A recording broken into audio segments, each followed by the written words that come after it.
অভিজ্ঞতা তিনিচুকীয়া জিলা সমিতিয়ে 4টা স্থানত আমাৰ 15 বছৰ অনুৰ্ধ ফুটবল প্ৰতিযোগিতা আয়োজন কৰা হৈছে।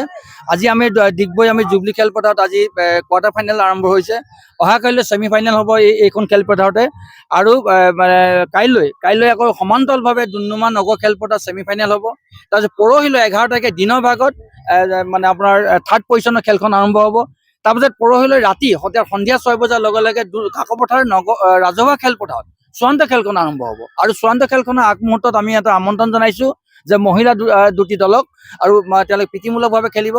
সকলো ৰাইজৰ উপস্থিতি আমি একান্ত কামনা কৰিছোঁ, উপভোগ কৰিবলৈ আহক। আৰু আপোনালোকক জনাব পাই সুখী হৈছোঁ যে আপোনালোকে জানে যে মানে আন্তঃৰাষ্ট্ৰীয় যে অলিম্পিক ফটোগ্ৰাফী আমাৰ ভাৰতৰ প্ৰথম মহিলা আমাৰ তিনিচুকীয়া জিলাৰ ডুমডুমাৰ জীয়ৰী আমাৰ গীতিকা তালুকদাৰ আমাৰ ক্ৰীড়া বঁটা দিব খুজিছোঁ। এই বঁটাটো দিব খুজিছোঁ ৰাষ্ট্ৰীয় খেলুৱৈ প্ৰয়াত বাবুল ফুকনৰ শুৱনি ক্ৰীড়া বঁটা।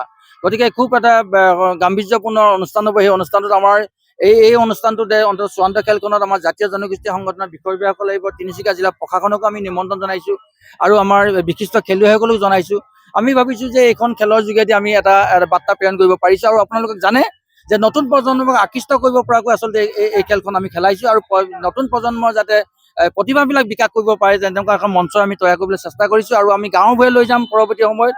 আৰু আমাৰ ৰাগিয়াল বস্তু যিহেতু প্ৰচলন সাংঘাতিক ধৰণৰ হৈছে, এই ৰাগিয়াল বস্তুবোৰ আঁতৰি থাকিবৰ কাৰণে, এইবিলাক তেওঁলোকৰ পৰা মনৰ পৰা বেয়া কৰ্মবিলাক আঁতৰি থাকিবৰ কাৰণে আচলতে খেলৰ যোগেদি কৰিব পৰা যাব।